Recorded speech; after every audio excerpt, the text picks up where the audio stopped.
انصاف کے لیے بڑی خوشخبری، چیئرمین تحریک انصاف عمران خان سے ملاقات کے لیے سپریم کورٹ نے اجازت دے دی، اور اس کے ساتھ ساتھ تحریک انصاف کے 5 ممبرانس کی جو ہے وہ سپریم کورٹ نے ضمانت منظور کر لی ہے۔ اور سپریم کورٹ نے یہ بھی اپنے ریمارک میں کہا ہے کہ اپنے جو آپ کی چیز ہے، اپنی لڑائی ہے، وہ سیاسی میدان میں لڑیں، عدالتوں کے اندر عدالتوں کا سہارا نہ لیں۔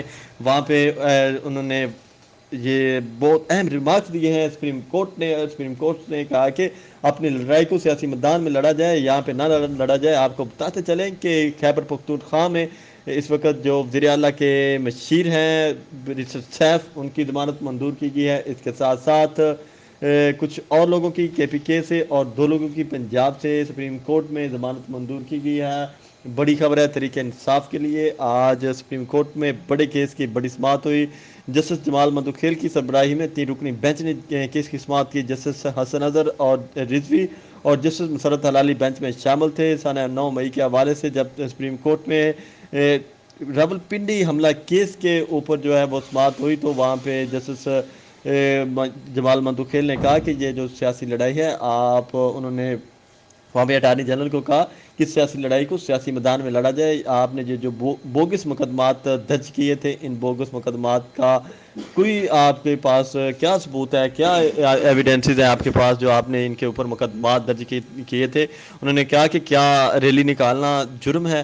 انہوں نے اس بات پہ انہوں نے کہا کہ آرٹیکل 19 کیا کہتا ہے اس حوالے سے، تو وہاں پہ اٹارنی جنرل کے پاس اس کے حوالے سے کوئی جواب نہیں تھا۔ اٹارنی جنرل اس حوالے سے کوئی جواب نہیں دے سکے۔ اس کے ساتھ ساتھ چیئرمین تحریک انصاف عمران خان اور شاہ محمود قریشی چودھری پرویز رائی سے جو ہے وہ اب ملاقات کے لیے بھی سپریم کورٹ نے اجازت دی ہے۔ سپریم کورٹ نے کہا ہے کہ آپ ان سے ملاقات کر سکتے ہیں۔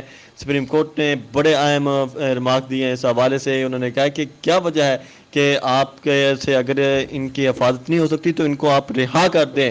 وہاں پہ اٹارنی جنرل کو انہوں نے کہا کہ کہاں ہے آپ کا وزیر داخلہ، کیا اس کو ٹائم ملتا ہے اس حوالے سے؟ تو انہوں نے کہا کہ ان کے پاس ٹائم ہی نہیں ہے کہ اس حوالے سے اس کافی اہم وہاں پہ ریمارک دی ہے جسٹس جمال مدوخیل نے، اور جسٹس حسن اظہر رضوی نے بھی کافی اس کے اوپر سوالات اٹھائے۔ انہوں نے کہا کہ کہاں ہے وہ سی سی ٹی وی ویڈیو جو انہوں نے حملہ کیا ہے، کہاں ہے وہ ثبوت؟ ایک بندہ آتا ہے وہ مذمت کرتا ہے، تو کیا مذمت کرنے سے وہ تمام کیسز ختم ہو جاتے ہیں؟ تو وہاں پہ اٹارنی جنرل نے کہا کہ میں اس کے اوپر بھی آپ کو تفصیلاً آگاہ کروں گا۔ تو کافی جو ہے وہاں پہ سخت سوالات کیے گئے۔ جسٹس مسرت ہلالی نے سوال کیا کہ ایک آدمی آتا ہے، وہ میڈیا پہ بات کرتا ہے اور میڈیا سے گفتگو کرتے ہوئے کہتا ہے جی میں اس کی مذمت کرتا ہوں، کیا کوئی ایسا قانون ہے کہ کسی چیز کی مذمت کرنے سے وہ تمام اس کے جو گناہ ہیں وہ ختم ہو جائیں گے؟ تو وہاں پہ اٹارنی جنرل نے کہا جی یہ تو حکومت کا کام ہے، آپ حکومت سے پوچھیں۔ تو انہوں نے کہا کہ حکومت کی نمائندگی تو پھر آپ کر رہے ہیں، کون ہے جو اس وقت حکومت چلا رہا ہے، ہمیں وہ بھی بتایا جائے۔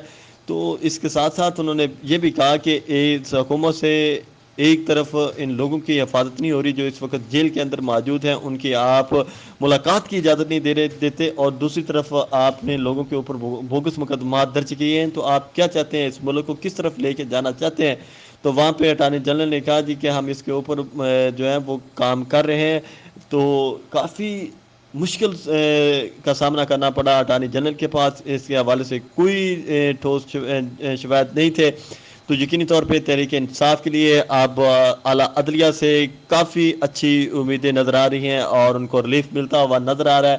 ایک کے بعد ایک کیس اپنے جو ہے وہ بوگس جو مقدمے ہیں وہ ختم ہوتے جا رہے ہیں، اور chairman Tehreek Insaf Imran Khan, Shah Mahmood Qureshi, Bushra be be اور دیگر جو پولیٹیکل ورکرز ہیں، اس حوالے سے بڑی خوشخبری ہے تحریک انصاف کے لیے۔ تحریک انصاف کو جو اب اعلیٰ عدلیہ کی جانب سے ریلیف ملتا ہوا نظر آ رہا ہے۔ جس طرح عوام کی عدالت میں تحریک انصاف سرخرو ہوئی، چیئرمین تحریک انصاف عمران خان سرخرو ہوئے، اسی طرح اب جو اعلیٰ عدلیہ کی عدالتیں ہیں وہاں پہ بھی تحریک انصاف کی اعلیٰ قیادت جو ہے وہ سرخرو ہو رہی ہے اور ان کو ریلیف ملتا ہوا نظر آ رہا ہے۔ Supreme court